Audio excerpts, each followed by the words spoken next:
Hey.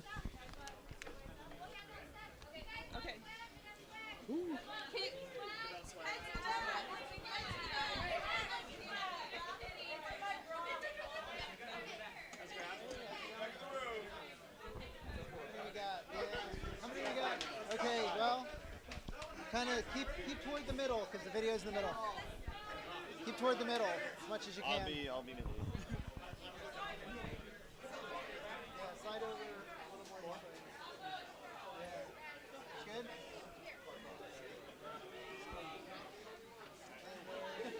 Five. We need to scoot in more, I think. Yeah, slide over. Whoa, careful table.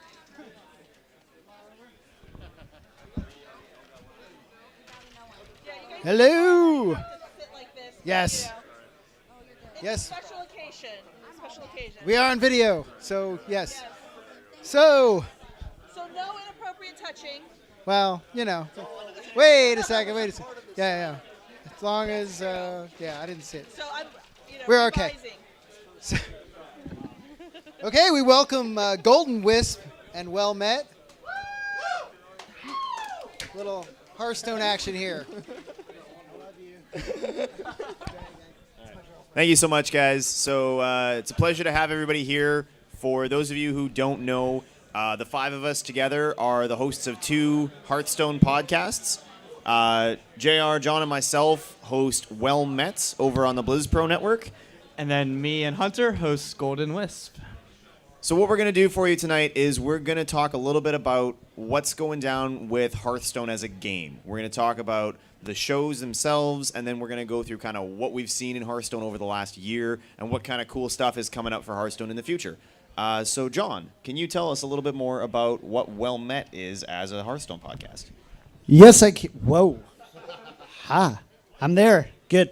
Yeah, so Well Met is part of the BlizzPro podcast network, owned by Mr. J.R. Cook himself. So, yeah, so we've been doing Well Met for a while. We really kind of want to be a little bit more on the competitive side, but we bring you every part of Hearthstone, from the competitive side and the news to just general strategy and getting better at the game. And really that was what we decided when we started, is how do we help players get better at the game and get them the information they need to know in the game and out to enjoy it, because we all love Hearthstone. We spend way too much time playing it. I spent 2.5 hours standing in line at the gear store playing Hearthstone. So that's kind of it. So that's Well Met in a nutshell. So yeah.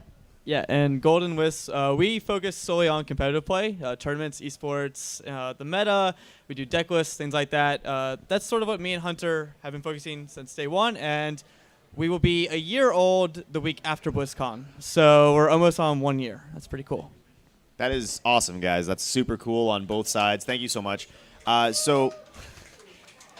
all 10 of you who are really paying attention, we really appreciate it. All right, so before we move on, we're just going to talk a little bit about ourselves. So we're just going to start at the end here. So we'll go Hunter all the way down. Just tell us a little bit about yourself, what got you into these games, and why you're here.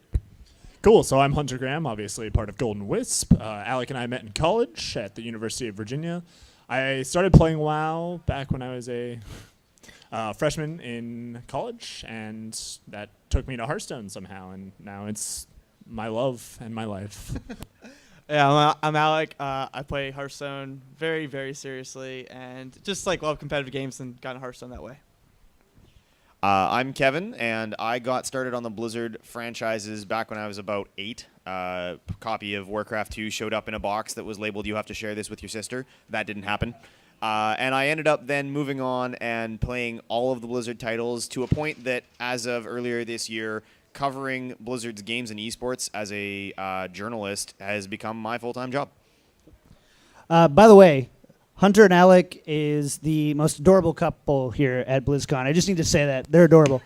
But yeah, I'm John. I've been into Blizzard games now for a long time. I was a World Top 25 Shadow Priest, and then recently, about 8 months ago, started getting into Hearthstone, and we started Well Met, and it's been awesome, and been going from there. And I'm J.R. Cook. I'm co-founder of BlizzPro.com. I've been doing fan sites for 16 years now. We started BlizzPro about 3 years ago. I had a competitive Magic the Gathering background. Played that for, I don't even remember how long, probably longer than these guys have been alive. And then Hearthstone is just a really good gateway into that. So It's nice and slow. You don't need any kind of reaction time. thanks, Kevin. All right, so we're going to not spend all of your time just jabbing at each other. We're actually going to talk about Hearthstone. So I'm going to turn it over to John, and he's going to tell us how the last year has gone in Hearthstone and kind of toss it around for everybody to give their thoughts on that. Yes, we will. So we have had an insane year of Hearthstone. I mean, Hearthstone is probably on everyone's phones here. We've seen awesome things, and so we've seen a couple major expansions. We've seen Goblins versus Gnomes. Now we've got the Grand Tournament in there, and now this weekend we have the BlizzCon World Championships, where the top 8 players are going to be competing. And before we get into those, let's just talk about the state of the game in general. Where are you seeing Hearthstone at? And, kind of give us your overall thoughts on that. We'll just start down with Hunter again. So Hearthstone's in a really weird place at the moment. We just saw the nerf of one of the strongest decks ever in the history of the game, which is Grim Patron. Probably those of you who don't even play Hearthstone very much know about Grim Patron and the amazing memes that is generated. So since then, Hearthstone's been kind of trying to find its center, and lots of people want Blizzard to step up and do some more stuff with that. Help the game out a little bit as far as an esport and as far as a casual game goes. So it's kind of in an interesting spot. The competitive mode is really fun right now, though. So the tournament scene's awesome. I mean, that Tavern Brawl this week was insane. That was probably the coolest Tavern Brawl they've Absolutely ever made. A co-op Tavern Brawl. If you guys haven't checked it out, probably a few more days left. And I'm just excited about this week. Hearthstone goes in cycles about hype, and we're about to get an announcement tomorrow, probably at 3 p.m. at the panel. So, I'm really excited for a new adventure to come on our way. Yeah, I mean, the last year has been probably the best Hearthstone that we've seen to date. It's been really exciting in terms of the content. We've seen the team do a really great job of making the features in the game progressively more interesting. We're expecting them to continue to do that, whether that's a new tournament mode or improvements to spectating. And the content itself has just been a lot of fun. The adventure modes give players who want a single-player experience something to enjoy. And you're right, the Hearthstone World Championships coming up here right away are going to be probably the best competitive Hearthstone that's ever been played. I echo everything that Kevin just said, and we've seen some new adorable podcasts come about, so that's been really great too. Yeah, I just want to say, though, that we not only did we have Goblins vs. Gnomes in the Grand Tournament, but we also had Blackrock Mountain, which was a great adventure mode. We've seen Spectator mode come in, which helps out the competitive scene, being able to watch your friends play the game. We've also seen the increase of ranked rewards, which I think has been really healthy on a ladder, with being able to now, if you are if you get up to rank 4 or 5, you get rewards based on the highest rank instead of where you ended at that season.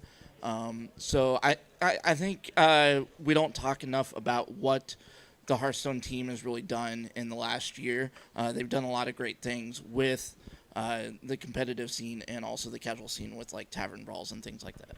Cool, thanks guys. So that's for those of you who play and some who don't, a kind of a good snapshot of why we've been so excited about how things have gone over the course of the last year.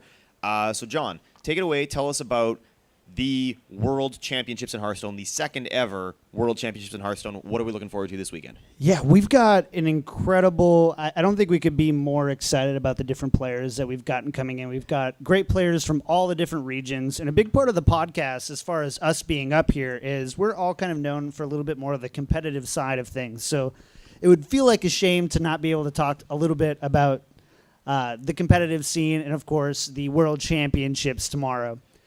We're going to skip the fluff, though. We just need to jump right in because we've got to do some predictions here. So, Golden Wisp guys down here.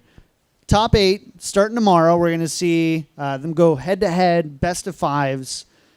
Who are you picking as your most likely to win the World Championships? So I'll let Alec give our collective pick in a second here because he picked it 2 months out. So congratulations to him for being awesome. I'm going to give a couple dark horses that I think are people that not everybody knows about. There is a Japanese player named Kano who absolutely destroyed over the last couple weeks. He's running some faster decks and a mid-range paladin, which didn't do very well other than Kano himself.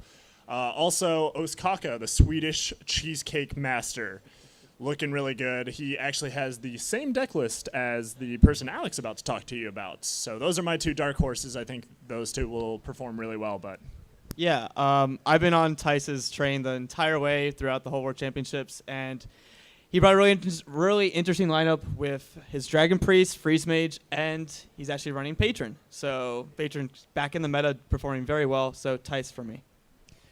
Yeah, I think you guys have pretty much hit the nail on the head. I think there were some really interesting upsets, and I think it's very notable that Asia Pacific pulled through so well at the expense almost exclusively of NA. We only ended up with one North American player in the top 8 playoffs coming through this weekend from Canada. who squeezed through barely. Just barely. So, I mean, it is a very interesting time. The game is very diverse, and we're seeing different play from different regions. Rogue coming through from North America, Shaman coming in a big way out of the Asia Pacific. I think Tice is the correct pick. I think Tice, looking at the lineups, Conquest format doesn't allow these players to change decks once they've started in this World Championship. So whatever they were playing last week during opening week, they have to play again starting tomorrow. And looking at the bracket, we can tell Tice is in a really favorable spot. Ostkaka is in a very favorable spot. If those two both advance, I think that semifinal will be the most significant matchup in the entirety of the World Championships. But I think Tice advances and takes the whole thing. I think one of the big things with Tice is the decks that he brought, right? He brought a Dragon Priest, a Patron Warrior, and a Freeze Mage, all which do really well against the type of decks. And he just happens to probably be top 3 in the world in all those decks. So it seems really silly to not pick Tice. But if there's one player who is really exciting to me who we haven't mentioned yet, it's Pin Ping Ho, bringing some Shaman action to the tournament. And he's been really exciting to watch. In the end, my personal favorite is Tice. I think it's a little bit silly to not think that he has a huge advantage going in, but at the same time, if there's a dark horse, it's got to be Pin Ping Ho. Yeah, I think at the top of the bracket you see both Tice, Kranich, Ostakaka, and I don't remember who else is on Ping Ping Ho. So those 4 are all going to play against each other in the first few matches. I think if you see Tice I think Tice has a good chance of going all the way. If he beats through that, I think he'll defeat whoever is in the finals. I think the one who has the biggest chance against him is Ostakaka. Very cool, guys. Thank you so much. So we're running really light on time.